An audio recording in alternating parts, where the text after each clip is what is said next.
perché ciascuno di voi ha delle riflessioni preziose da mettere a disposizione. Vi ringrazio davvero per essere stati qua, per quelli che hanno portato un contributo che è stato esplicitato, per quelli che oggi l'hanno portato in modo più implicito. Ci sono anche gli altri barcamp.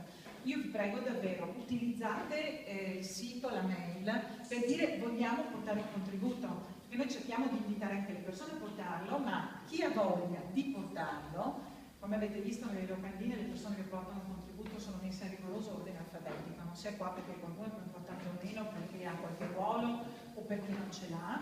È un luogo in cui davvero, se qualcuno ha qualcosa da dire, deve poterlo dire, e con libertà, con libertà. L'amico Tessari ci ha dato dimostrazione di questa libertà nell'esprimersi. Grazie per il contributo alla visione che ci ha portato, che ci ha aperto, come dire, ci ha provocato, e ci crediamo profondamente al fatto che dobbiamo guardare la realtà con occhi nuovi. La realtà è cambiata e noi continuiamo a guardarla troppo spesso con gli stessi occhiali.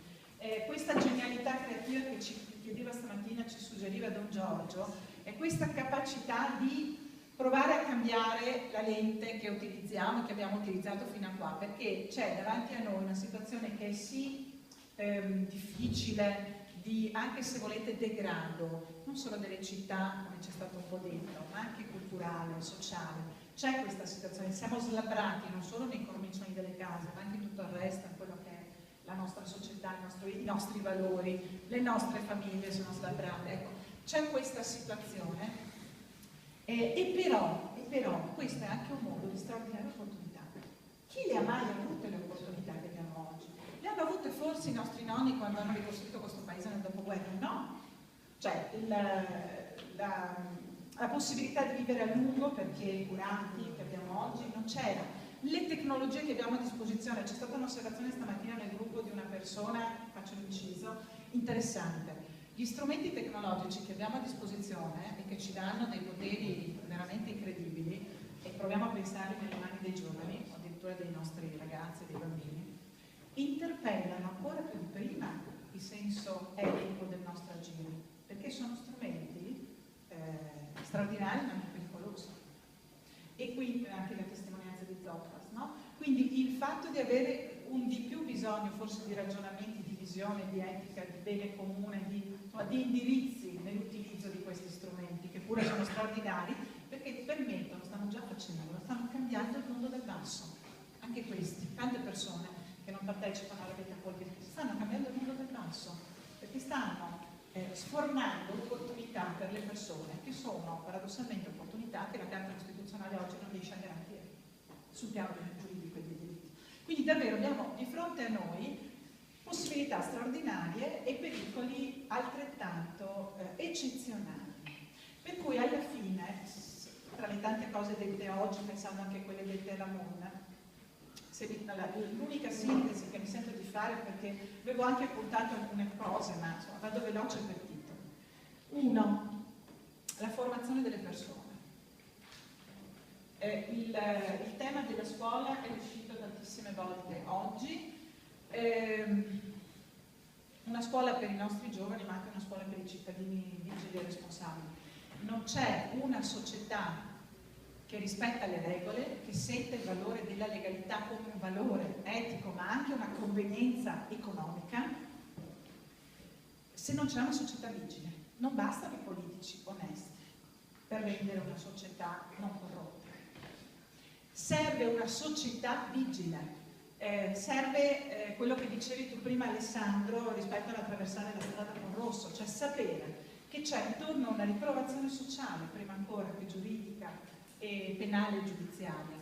E per far questo, questo è un lavoro che si fa e si costruisce dentro le persone, cioè è una questione che ha a che fare con la cultura, prima ancora che con la politica.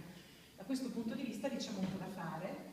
Tutti hanno sollecitato l'educazione civica, la necessità. Io parlerei più in modo più generico, non solo dell'educazione civica nelle scuole per le future generazioni, ma parlerei di percorsi attivati in modo veramente sistematico di cittadinanza attiva.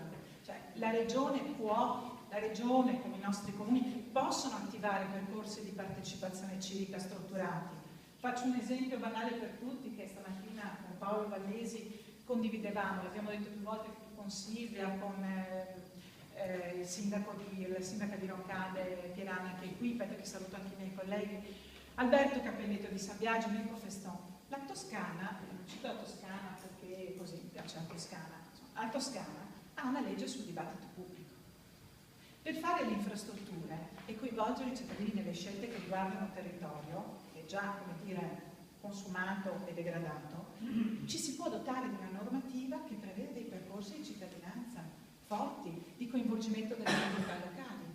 Questi percorsi non sono ovviamente alternativi alle proposte di miglioramento delle norme, della legislazione, della trasparenza e dei controlli, ma voi capite che quando tu apri sopra un tavolo di fronte a tutte le comunità e gli interessi, i gruppi, tu apri un progetto e la valutazione comparata di più progetti per rispondere a dei problemi infrastrutturali, beh, a quel punto la trasparenza è anche nel controllo sociale e nel contributo che viene dato.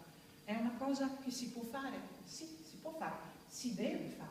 E questa è politica, questa non è soltanto una questione giuridica, è fare scelte che partono, e chiudo qui, partono da un valore di fondo, che è quello che noi abbiamo fiducia nelle capacità, nella libertà e nella responsabilità delle persone. I cittadini, è stato detto oggi da qualcuno, mi pare, era qui il libricino che mi sono letta perché me l'ha prestato Giorgio quando sono venuti a trovarlo. I cittadini, questi sono concetti che venivano espressi negli anni 50 da lui, da altri, ma da lui soprattutto. I cittadini, noi politici, noi rappresentanti delle istituzioni, non mica considerarli come oggetto di quello che decidiamo noi. Sono soggetti dell'azione politica e il nostro dovere è di mettere in gioco le loro competenze, la loro responsabilità, a volte anche loro sono birrettini, i cittadini, mettere in gioco la loro e pretendono molte volte, a me succede anche un episodio sciocco, ma a volte chiedono a te di essere ultra rispettoso giustamente delle regole e anche dei conflitti di interesse, poi magari vanno per strade traverse dall'architetto, dal geometra, dipendente da un comunale, perché un altro firma quel progetto che è fatto da lui perché così in comune la pratica va avanti. Cioè, allora però, siccome noi pensiamo che ci sia molto più bene e che soprattutto le persone, se hanno una, come dire, condividono una visione, fai loro alzare la testa dalla pancia semplicemente, soprattutto quello che è stato detto, e ragioni con i genitori, e ragioni magari anche con gli anziani e con i nonni, pensando che ci sono le future generazioni, ci sono i bambini da crescere,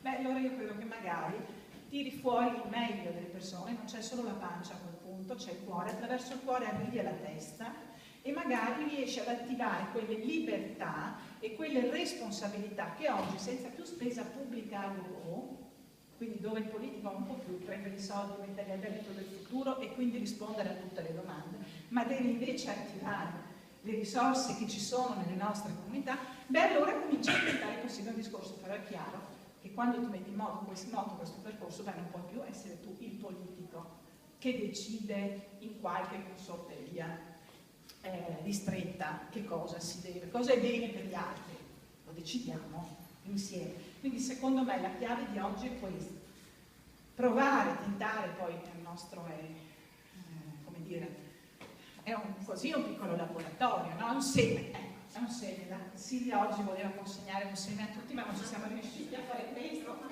però faremo qualcos'altro. Ma una cosa qua. Dico, vedete, lei è sempre inesorabile, quindi qualcos'altro ha trovato, non c'era il seme, ma ha trovato qualcos'altro. Ecco. Questo nostro tentativo insieme ed è possibile grazie a voi che siete qua, grazie a quelli che vengono. Ecco, grande. Ecco, è possibile questo seme che stiamo piantando, se lo annaffiamo e continuiamo, c'è la scadenza delle regionali, ma non c'è solo quella che ho spiegato stamattina, bisogna andare avanti riprovando insieme, in modo molto largo, a rimettere le persone al centro in questo senso, non in modo banale, facciamo le politiche, che è un modo non banale, la politica per i bambini, ci diceva la banana, la carne, la politica per la montagna, cosa serve per la montagna? Mirko, cosa serve per l'agricoltura? Quindi rispondere alle domande concrete che ci sono nei territori e nelle persone. Questa sarebbe già una grande, buona politica pubblica, ma oggi più di prima, e perché sia buona, occorre che i cittadini ne diventino i protagonisti. Ecco, quindi grazie davvero, forse la mia sintesi. Ah no, l'ultima cosa, che con Giorgio sono dimenticato. Al di là di tanti sì, sicuramente prendiamo subito tutti i tuoi no, qui sono condivisi fortemente da tutti, anzi mi dimenticavo di salutare anche Marco Stradiotto che è venuto a trovarci, che ha una responsabilità come... Cosa?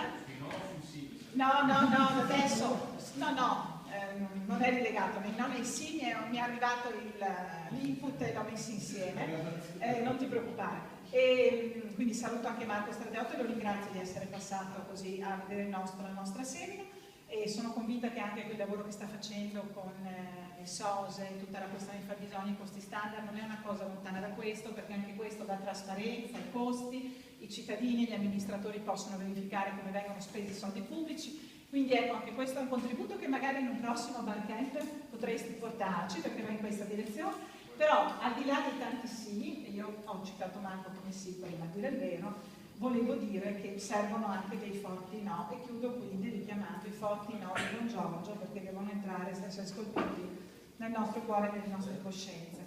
No ad un'economia dell'esclusione, no alla nuova idolatria del denaro, no a un denaro che governa invece di servire, no all'iniquità che genera violenza, no a carriere politiche intraprese per alimentare la corruzione e gli interessi speculativi. No a ogni forma di illegalità. Grazie.